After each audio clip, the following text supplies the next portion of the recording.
Hello friends, welcome back to my channel. ಇವತ್ತು ಬೆಳಗ್ಗೆಯಿಂದನೇ ವ್ಲಾಗ್ನ ಸ್ಟಾರ್ಟ್ ಮಾಡ್ಕೊಂಡಿದ್ದೀನಿ. ಹೊರಗಡೆ ಹೋಗೋದಿತ್ತು. ಸೊ ಮಾರ್ನಿಂಗು ಒಂದು 6 o'clockಗೆ ವ್ಯೂ ಬಂದು ಹೀಗಿರುತ್ತೆ. ಒಂದು ತಂಪಾದ ವಾತಾವರಣ ಇರುತ್ತೆ, ಯಾವುದೇ ರೀತಿ ಗಜಿಬಿಜಿ ಇರೋದಿಲ್ಲ. ಮಾರ್ನಿಂಗ್ ಈ ಥರ ಒಂದು ವೆದರ್ ಅಥವಾ ಒಂದು ಅರ್ಲಿ ಮಾರ್ನಿಂಗಿಂದ ಡೇ ಸ್ಟಾರ್ಟ್ ಆಗೋದ್ರಿಂದ ಒಂದು ಗುಡ್ ವೈಬ್ಸಿಂದನೇ ಡೇ ಅನ್ನೋದು ಸ್ಟಾರ್ಟ್ ಆಗಿಬಿಡುತ್ತೆ.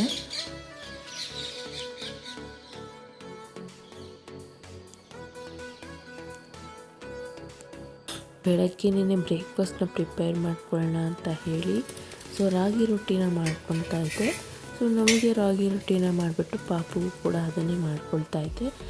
ಈ ರೀತಿ ಚಿಕ್ಕದಾಗಿ ಮಾಡಿಕೊಟ್ಟಾಗ ಅವಳು ಸೆಲ್ಫ್ ತಿನ್ನೋದನ್ನು ಅಭ್ಯಾಸ ಮಾಡ್ಕೊಳ್ತಾಳೆ.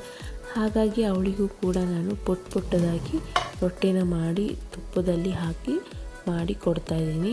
ಹಾಗೆಯೇ ನಮಗೂ ಕೂಡ ಪಕ್ಕದಲ್ಲಿ ಮಾಡ್ಕೊಂಡ್ಬಿಟ್ರೆ ಬೇಗ ಆಗುತ್ತೆ ಅಂತ ಹೇಳಿ ಒಟ್ಟಿಗೆ ನಾನು ಮಾಡ್ಕೊಳ್ತಾ ಇದ್ದೀನಿ. ಆ್ಯಕ್ಚುಲಿ ಟೆಂಪಲಿಗೆ ಹೋಗೋದಿತ್ತು, ಗೊರವನಹಳ್ಳಿಗೆ. ತುಂಬ ದಿನ ಆಗಿಬಿಟ್ಟಿತ್ತು ಹೋಗಿ. ಅಲ್ಲಿ ನಮಗೆ ಯಾವುದೋ ಒಂದು ಫ್ಯಾಮಿಲಿ ಗ್ಯಾದರಿಂಗ್ ಇದೆ. ಅದ್ರ ಜೊತೆಗೆ ಇದು ಕೂಡ ಆಗತ್ತೆ ಅಂತ ಹೇಳಿ ಟೆಂಪಲಿಗೆ ಹೋಗೋಣ ಅಂತ ಹೇಳಿ ಹೊರಟಿದ್ದೀವಿ. ಬ್ಯಾಂಗ್ಳೂರಿಂದ ಹೊರಡುವಾಗ ಯಾವುದೂ ಮಳೆ ಅನ್ನೋದಿರಲಿಲ್ಲ. ಬಟ್ ಅರ್ಧ ದಾರಿಗೆ ಹೋದ್ಮೇಲೆ ಸಿಕ್ಕಾಪಟ್ಟೆ ಮಳೆ ಬರ್ತಾಯಿತ್ತು. ಬಟ್ ಮಳೆಯಲ್ಲಿಯೂ ಕೂಡ ಹೋಗೋದಕ್ಕೆ ಒಂದು ಸ್ವಲ್ಪ ಚೆನ್ನಾಗಿ, ಅಂದರೆ ಸ್ವಲ್ಪ ದೂರ ಅಷ್ಟೇ ಮಳೆ ಬರ್ತಿದ್ದಂಥದ್ದು.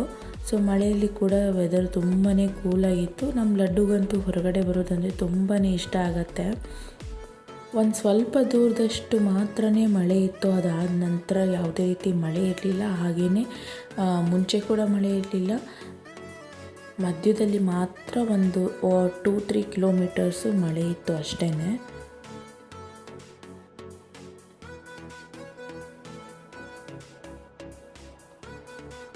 ನಾವು ಟೆಂಪಲ್ಗೆ ಸ್ಯಾಟರ್ಡೇ ಹೋಗಿರೋದಂಥದ್ದು. ಯಾವುದೇ ರೀತಿ ರಶ್ ಇರಲಿಲ್ಲ, ತುಂಬಾ ಖಾಲಿನೇ ಇತ್ತು. ರಶ್ ಯಾವುದೂ ಇರಲಿಲ್ಲ. ದರ್ಶನ ಕೂಡ ತುಂಬ ಚೆನ್ನಾಗಾಯಿತು ಅಂತ ಹೇಳ್ಬೋದು. ಈ ದೇವಸ್ಥಾನಕ್ಕೆ ನಾನು ಆಲ್ಮೋಸ್ಟು ಒಂದು 10 ಇಯರ್ಸ್ ಮೇಲೇ ಆಗಿತ್ತು ಬಂದು. ತುಂಬಾ ಚೇಂಜಸ್ ಕೂಡ ಆಗಿದೆ. ಆವಾಗ ಇಷ್ಟೊಂದು ಇರಲಿಲ್ಲ. ತುಂಬ ಚೇಂಜಸ್ ಆಗಿದೆ, ತುಂಬ ಬದಲಾವಣೆ ಆಗಿದೆ ಟೆಂಪಲಲ್ಲಿ. ಕನ್ಸ್ಟ್ರಕ್ಷನ್ಸ್ ಎಲ್ಲ ಚೆನ್ನಾಗಾಗಿದೆ, ಮೇಂಟೆನೆನ್ಸ್ ಎಲ್ಲ ಚೆನ್ನಾಗಿ ಮಾಡಿದ್ದಾರೆ.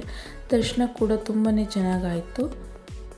ನಾವು ಹೋಗಿದ್ದಂಥ ಫ್ಯಾಮಿಲಿ ಗ್ಯಾದರಿಂಗಿಗೆ ಈ ಟೆಂಪಲ್ ತುಂಬಾ ನಿಯರ್ ಇತ್ತು. ಹಾಗಾಗಿ ಈ ಟೆಂಪಲ್ಗೆ ಹೋಗಿ ಮತ್ತೆ ಅಲ್ಲಿಗೆ ಹೋಗೋಣ ಅಂತ ಹೇಳಿ ಫಸ್ಟು ಟೆಂಪಲ್ಗೆ ಬಂದಿದ್ದಂಥದ್ದು.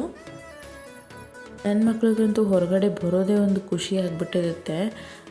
ಲಡ್ಡು ಅಂತೂ ವಾಕ್ ಮಾಡೋಕ್ಕೆ ಸ್ಟಾರ್ಟ್ ಮಾಡಿದಾಗಿಂದ ಹಿಡಿಯೋದಕ್ಕೆ ಆಗ್ತಾಯಿಲ್ಲ. ಮೊದಲೆಲ್ಲ ಯಾವಾಗ ವಾಕ್ ಮಾಡ್ತಾಳೆ ಅಂತ ನಾನು ಕಾಯ್ತಾ ಇರ್ತಿದ್ದೆ. ಬಟ್ ಈಗ ಅವಳನ್ನ ಹಿಡಿಯೋದಕ್ಕೆ ಕಷ್ಟ ಆಗಿಬಿಟ್ಟಿದೆ.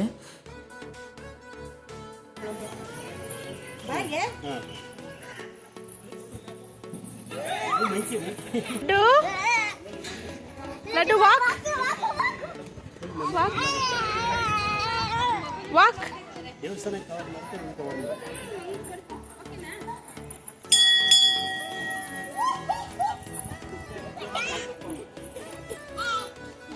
ಬಿಡಿ, ಏನೋ ಗುರಾಯಿಸುತ್ತೆ.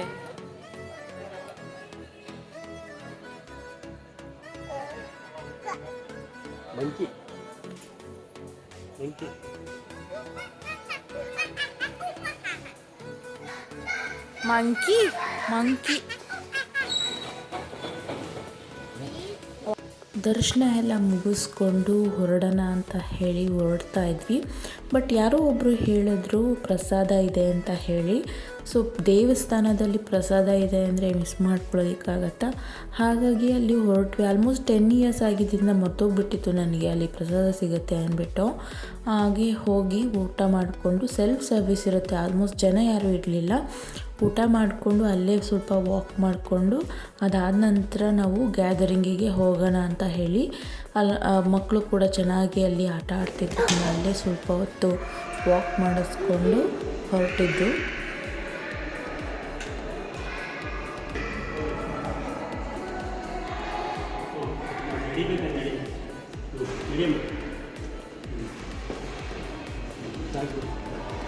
ಅಲ್ಲಿಂದ ಹೊರಟು ನಾವು ಮತ್ತೆ ಬಂದಿದ್ದು ಬಯಲಾಂಜನೇಯನ ದೇವಸ್ಥಾನಕ್ಕೆ.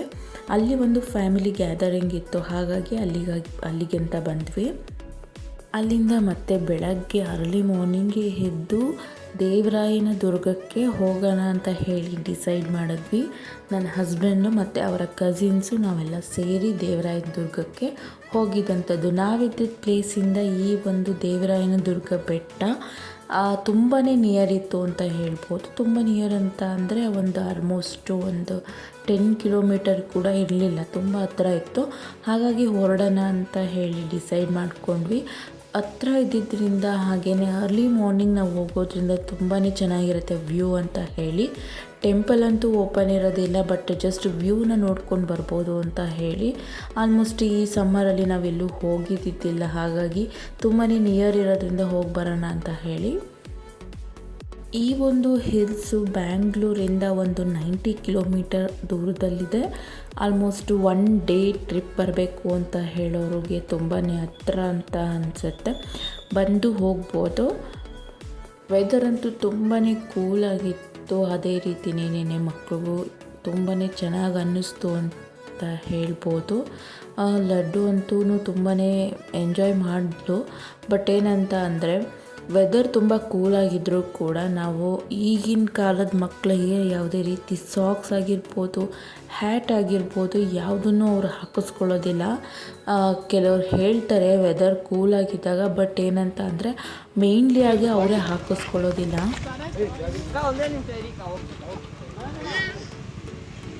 ಅವಳು ಆಯ್ ಅಂತಿದ್ದಾಳೆ. ಲಡ್ಡು ಆಯ್ ಅಂತಿದ್ಯಾ ಅಂತಿದ್ಯಾ? ಅಯ್ಯೋ ಮುಂಚ್ಕೊಂಡ್ಲು.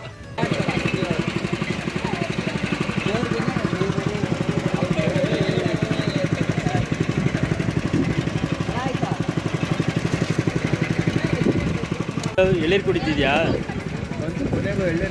ಏನಾರು ಕೊಡಿಲ್ಲಪ್ಪ.